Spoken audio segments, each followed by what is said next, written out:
ఇప్పుడు స్వప్రకాశము తర్వాత రెండవది సర్వవ్యాపకము.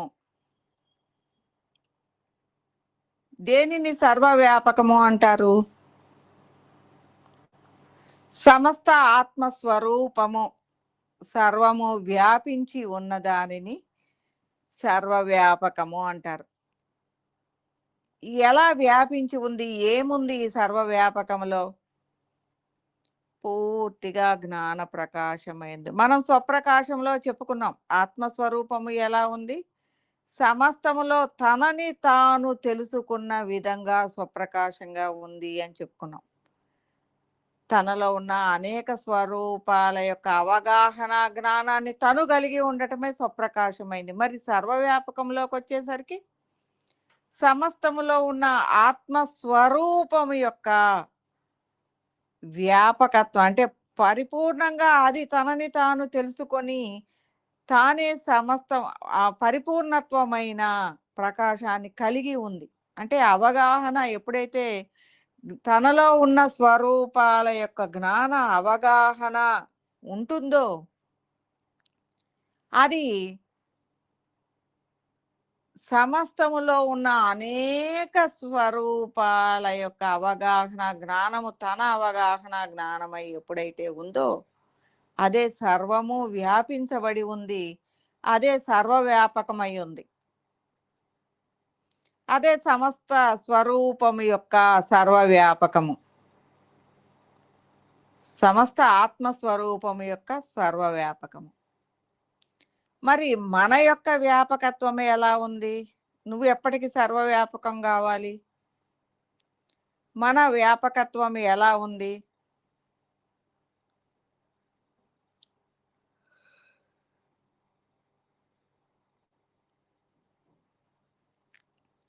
నువ్వు స్వప్రకాశంగా, నీవు స్వస్వరూపాత్మకంగా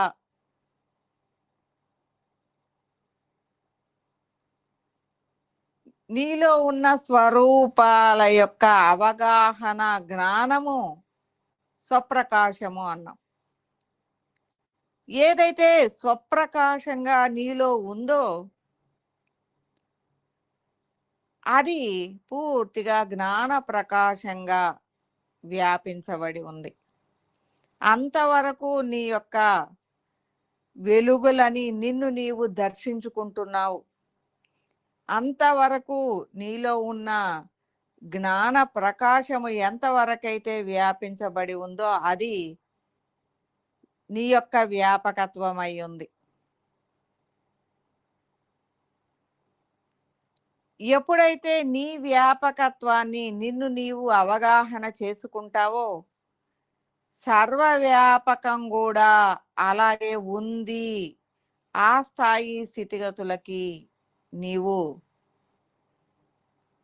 ప్రయాణం చెయ్యాలి అన్న అవగాహన కూడా వస్తుంది. ఎలా ఉంటుంది అంటే ఈ వ్యాపకత్వాన్ని నీ భావన విన్యాసము ద్వారా నీ యొక్క వ్యాపకత్వాన్ని, నీ అవగాహన స్థితిని పెంచుకోవటం ద్వారా నీ యొక్క వ్యాపకత్వాన్ని పెంచుకుంటూ వెళ్ళొచ్చు. నువ్వు ఎప్పుడైతే స్వస్వరూప విన్యాసము చేస్తూ ఉంటావో నీ అవగాహన స్థితిగతులు పెరుగుతూ ఉంటాయో అప్పుడు నీ వ్యాపక స్థితి కూడా పెరుగుతూ ఉంటుంది.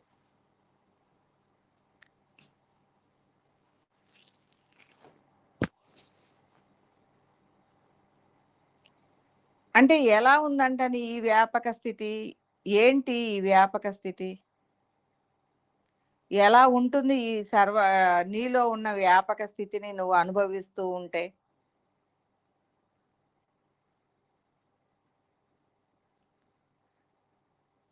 నీవు ఎప్పుడైతే ఈ ఆత్మానుభూతి పొందుతూ ఉంటావో నీ ఆత్మానుభూతిలో నిన్ను నీవు దర్శించుకుంటూ ఉంటావు.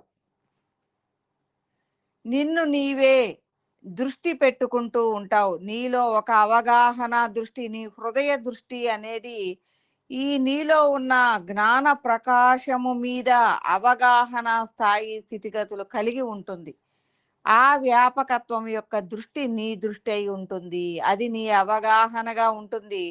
దాన్నంతటినీ కూడా నీవు దర్శించుకుంటూ ఉంటావు. నీ అవగాహన స్థితి ఉంటుంది దాని లోపల.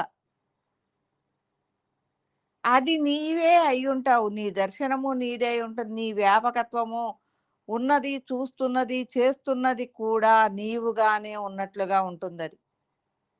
అందుకే నేను ఈ సర్వవ్యాపకానికి, ఈ సర్వవ్యాపక స్థితిని నీవు పెంచుకోవాలి అని మీకు సర్వవ్యాపక స్థితికి అనేక టెక్నిక్స్ గూడా నేను చెప్పి ఉన్నాను. వాటిని చేస్తూ ఉంటే ఆ భావ విన్యాసం పెరుగుతూ ఉంటుంది. మన దాంట్లో గూడా ఆవిష్కరణలు అనే విన్యాసము చేస్తూ ఉంటే నీ యొక్క వ్యాపక స్థితి పెరుగుతూ ఉంటుంది. ఎందుకంటే నీ హృదయ ఆవిష్కరణ అనేది నీ హృదయ విన్యాసం. ఈ హృదయ విన్యాసాన్ని నువ్వు చేస్తూ ఉంటే నీకు తెలియకుండానే నీ ప్రకాశత్వము, నీ వ్యాపకత్వము పెరుగుతూ ఉంటుంది. ఎందుకు అంటే నీ హృదయము యొక్క స్పందన అనేక హృదయాలకి చేరుతూ ఉంటుంది ఆవిష్కరణ ద్వారా. అలాగే సచంద్రయుక్తంగా ఆవిష్కరించటం ద్వారా. సచంద్రము అంటే నీ యొక్క వ్యాపకత్వమే. ఎప్పుడైతే ఈ సచంద్ర భావన వస్తుందో అనేక హృదయాల సమాగమమైన ప్రకాశ స్థితి నీ యొక్క సచంద్ర వేదిక అవుతుంది. నీ హృదయ వేదిక అవుతుంది.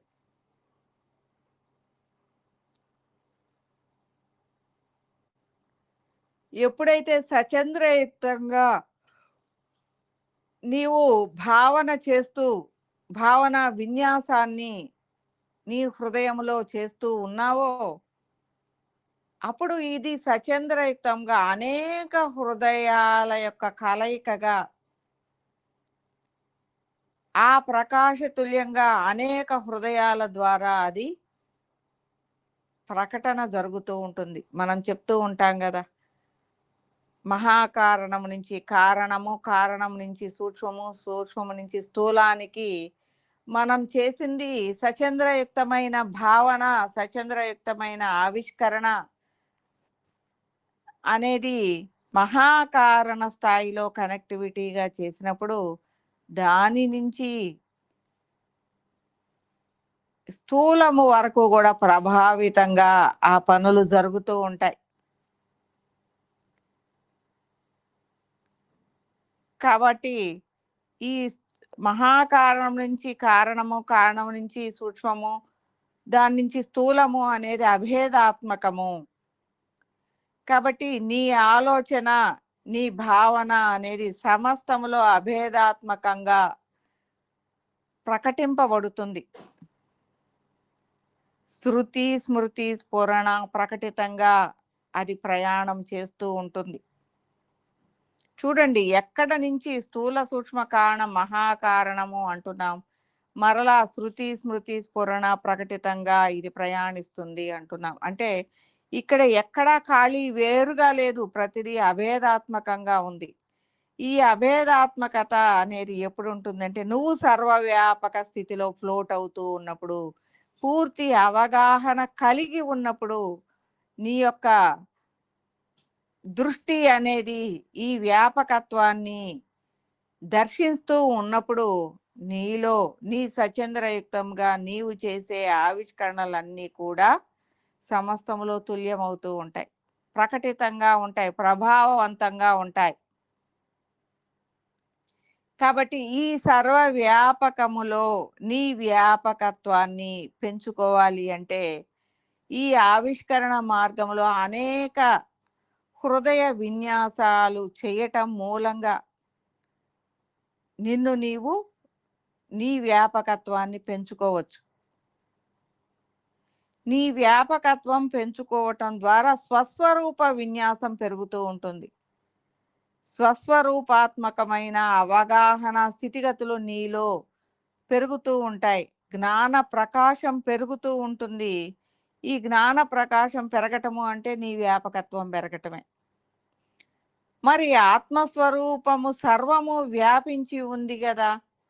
మరి అలాంటి స్థాయి స్థితిగతులలో నీవు కూడా ఎదగాలి అనంటే, నీ యొక్క ఆత్మ భావన విన్యాసాన్ని నీవు నిరంతరము నీ దృష్టిలో అది చేస్తూనే ఉండాలి. అంటే స్వస్వరూప విన్యాసమే నీ విన్యాసమై ఉండాలి. అప్పుడు నీ ప్రకాశ స్థితి అనేది సర్వములోనూ పెరుగుతూ ఉంటుంది.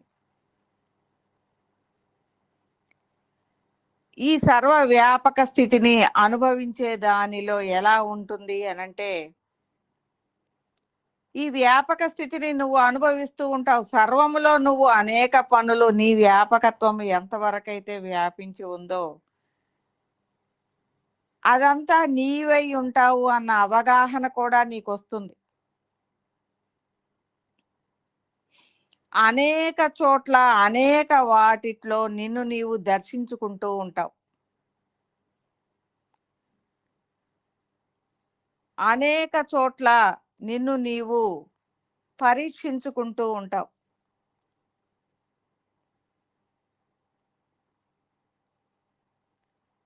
ఎంతవరకు నీవు వ్యాపించి ఉన్నావు అన్న అవగాహన, అనుభూతి ప్రతి క్షణము రాదు.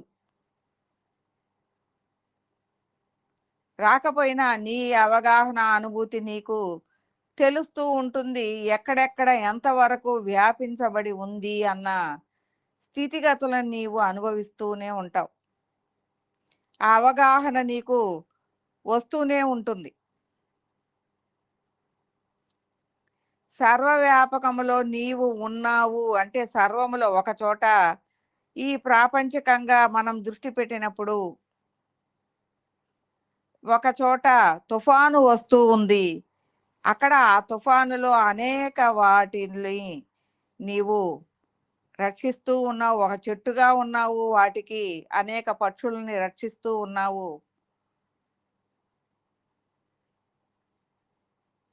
అనేక మంది అనేక ఊళ్ళల్లో ఉన్న దీన్ని అనేక ఉపాధి మార్గాల ద్వారా నీవు రక్షిస్తూ ఉన్నావు. ఆ తుఫానులో కావలసిన రక్షణ చర్యలన్నీ తీసుకునే వాటిట్లో నుంచి నీవు పని చేస్తూ ఉన్నావు. ఇంకొక చోట ఒక ఫంక్షన్ జరుగుతూ ఉంది. అక్కడ ఫంక్షన్‌లో కూడా నీవు చక్కగా ఆ ఫంక్షన్‌ని ఎంజాయ్ చేస్తూ, అక్కడ డాన్సులు చేస్తూ, అక్కడ ఆ పార్టీని అనుభవిస్తూ, అక్కడ పదార్థాలను స్వీకరిస్తూ, ఆనందంగా స్వీకరిస్తూ ఉన్నావు. స్వరూపాత్మకంగా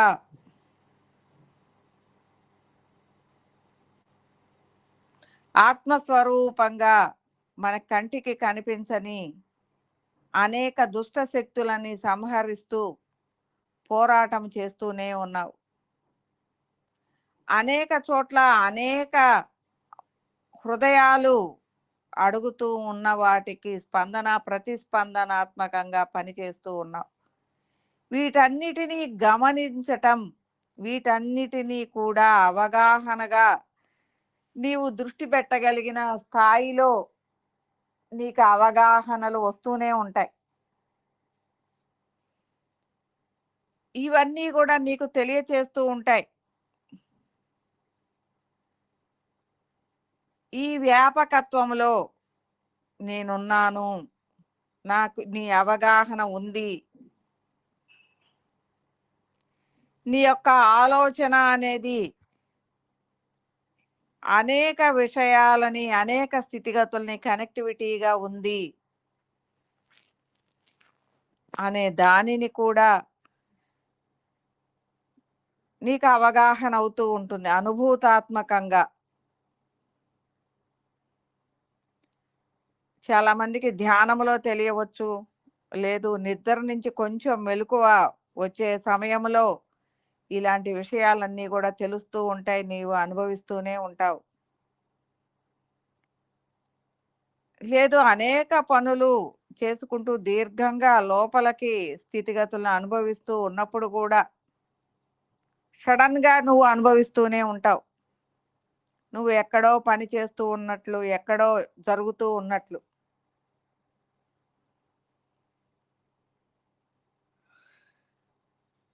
అనేక చోట్ల అనేక స్థితిగతుల్ని ఒక్కసారే కూడా తెలియబడే విధి విధానాలు ఉంటాయి. ఈ అవగాహనలు కూడా వస్తూ ఉంటాయి. అంటే నాకొచ్చినియే మీకు రావాలని లేదు. మీకొచ్చేయి గూడా భిన్నంగా ఉన్నా ఇది అన్న అవగాహనకి మీరొస్తారు.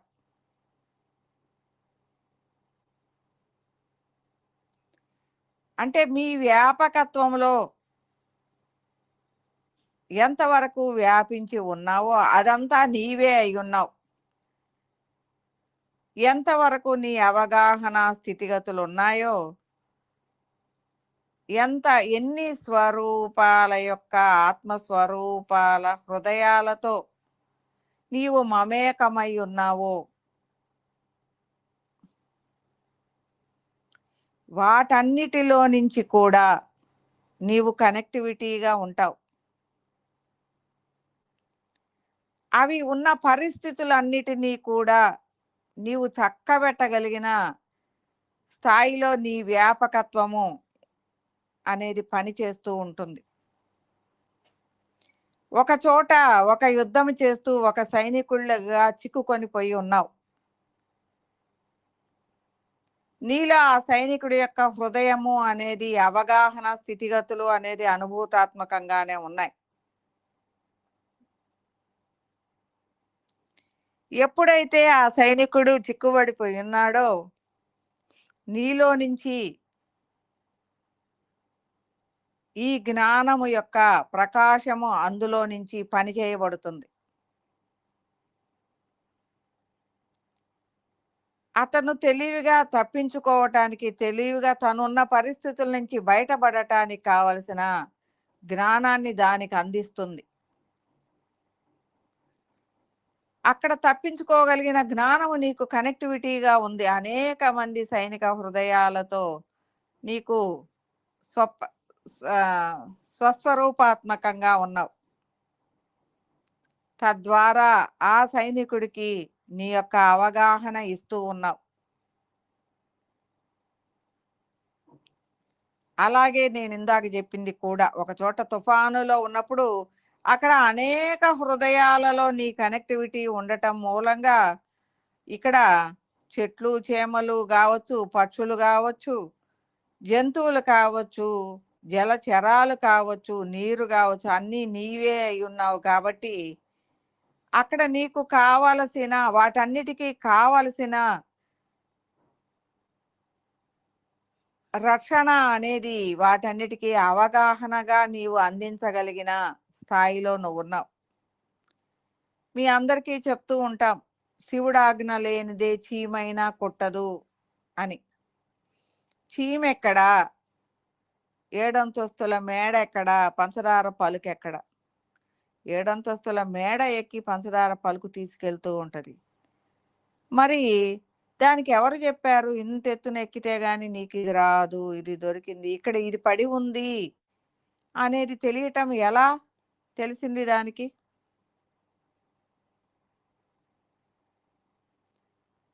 అంటే దానికి ఆహారం కావాలి అన్న ఆలోచన ఒక్కటే ఉంది.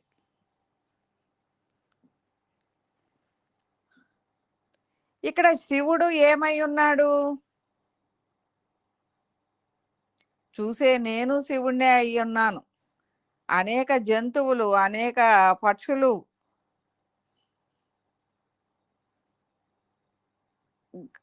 ఈ యొక్క పంచభూతాలు ఇవన్నీ కూడా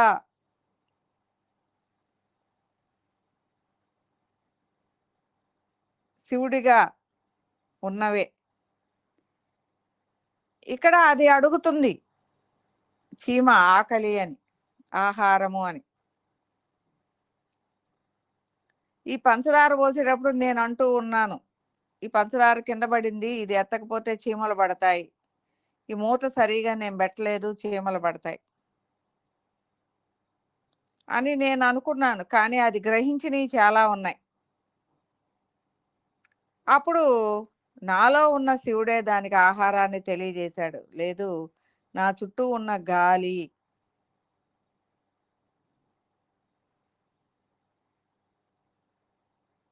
ఇక్కడ చూసిన పక్షులు గావచ్చు, అనేక స్వరూపాల దృష్టి కావచ్చు. ఇవి గ్రహించగానే ఆ చీమకి ఆహారం ఇక్కడ ఉంది అన్న స్పందన, ప్రతిస్పందన వెళ్ళిపోతుంది. తద్వారా అది ఆహారాన్ని ఎత్తుక్కుంటూ వస్తుంది. అలాగే అనేక జంతువులు నీటి కోసం, ఆహారం కోసం,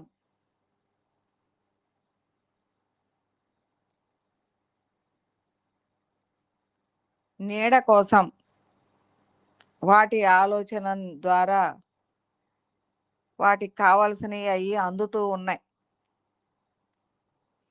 అలాగే మనం నిత్యం కూడా జీవిస్తూ ఉన్నాం.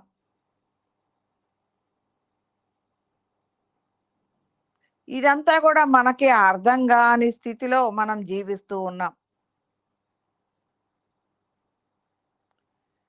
మనమేమనుకుంటున్నామంటే మనమే బాగా పొడుంగులం, అంతా మన తెలివితేటలే, మన తెలివితేటల మీదే మనం జీవితాన్ని నడిపిస్తున్నాము అని అనుకుంటూ ఉంటాం. కానీ నడిపిస్తుంది వీటన్నిటికీ అతీతమైన భగవంతుడు. ప్రతి ఆలోచనకి, ప్రతి స్పందనకి ప్రతిస్పందనాత్మకంగా అందిస్తుంది భగవంతుడే అనేది మనకి ఇప్పుడు తెలుస్తూ ఉంటుంది. కాబట్టి సర్వము వ్యాపకత్వంగా ఈ సర్వము నడిపించబడుతుంది స్పందన ప్రతిస్పందనాత్మకంగా. అలాగే నీ వ్యాపకత్వము, ఈ సర్వవ్యాపకం ఎలా పనిచేస్తూ ఉంటుందో నీ వ్యాపకత్వము కూడా, నువ్వు కూడా ఈ ఆత్మ విద్యలో, ఆత్మస్థాయి స్థితిగతులలో ఎంతవరకైతే వ్యాపించబడి ఉన్నావో, నీ అవగాహన అనుభూతాత్మకంగా ఎంతవరకు ఉందో అంతవరకు కూడా సర్వంలో ఉన్న భగవంతుడు ఎలా పని చేస్తూ ఉన్నాడో అంతవరకు నువ్వు పనిచేస్తూ ఉంటావు. నీ వ్యాపకత్వం ఎంత ఉందో అంతవరకు నీవు పని చేస్తూ ఉంటావు భగవంతుడి లాగా. కాబట్టి భగవంతుడు ఒక్కడే కాదు, ప్రతి పని స్పందన ప్రతిస్పందనాత్మకంగా చేయబడుతున్న ప్రతిదీ భగవంతుడే.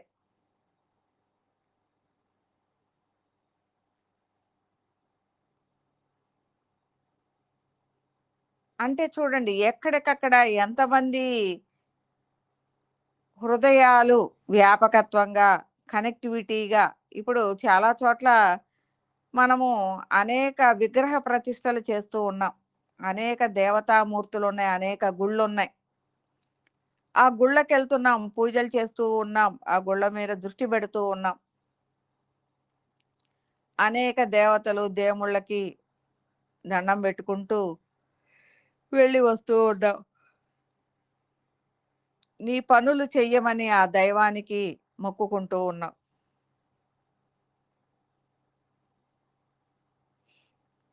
మరి ఎలా చేస్తున్నాయి? ఇయన్నీ పనులు చేస్తున్నాయా? లేవా? అంటే చేస్తున్నాయి.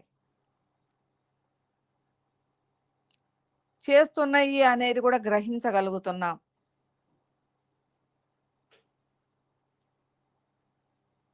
ఎలా? నీ దృష్టి అనేది వెంకటేశ్వర స్వామి మీద పెట్టావు. వెంకటేశ్వర స్వామి మీద నువ్వే కాదు, ఎన్నో లక్షల మంది దృష్టి పెట్టారు. ఈ లక్షల మంది యొక్క ఏకీకృత ప్రకాశమే వెంకటేశ్వర స్వామి. ఈ 1,00,000 మంది ఆయనలో నుంచి పని చేస్తూనే ఉంటారు.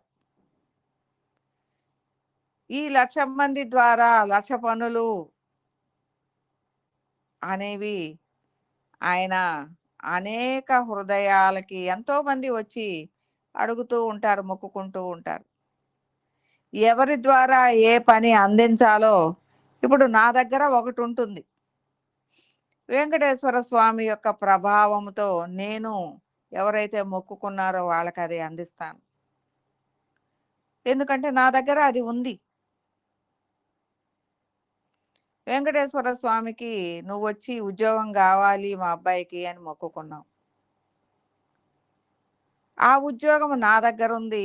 నా దగ్గర ఉద్యోగాలున్నాయి. వెంకటేశ్వర స్వామి యొక్క ప్రభావము అనేది నా ద్వారా వాళ్ళకి ఆ ఉద్యోగ ప్రాప్తి అనేది జరుగుతూ ఉంటుంది.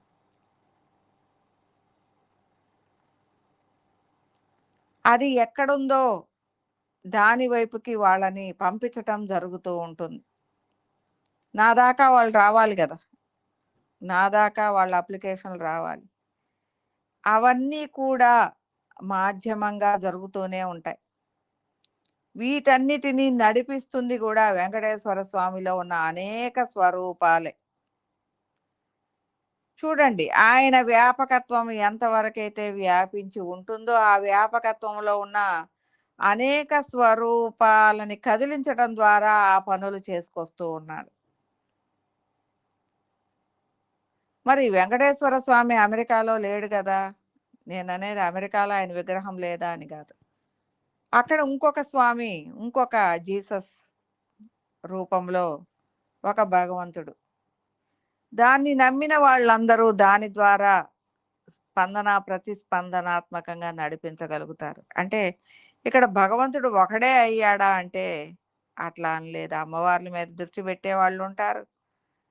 గురువుల మీద దృష్టి పెట్టేవాళ్ళుంటారు. ఇలా అనేక మంది, అనేక దేవతా రూపాల మీద, గురు రూపాల మీద దృష్టి పెట్టబడి ఉంటుంది. వీటన్నిటి యొక్క వ్యాపకత్వంలో నుంచి ప్రతిస్పందనాత్మకంగా నడిపించబడుతూనే ఉంటుంది సృష్టి అంతా కూడా. కాబట్టి వీటి యొక్క వ్యాపకత్వము అనేది వాటికి కనెక్టివిటీగా ఉంటుంది. ప్రతిస్పందనాత్మకంగా అదంతా నడిపించబడుతూ ఉంటుంది. కాబట్టి మరి నీ వ్యాపకత్వాన్ని నువ్వు పెంచుకున్నట్లయితే నీవు కూడా భగవంతుడిగా అనేక పనులని చేస్తూ నిన్ను నీవు దర్శించుకుంటూ నీ ద్వారా జరిగే అనేక విషయాలని కూడా దర్శించుకోవచ్చు. ఇది నీ వ్యాపకత్వం అవుతుంది. ఓకే.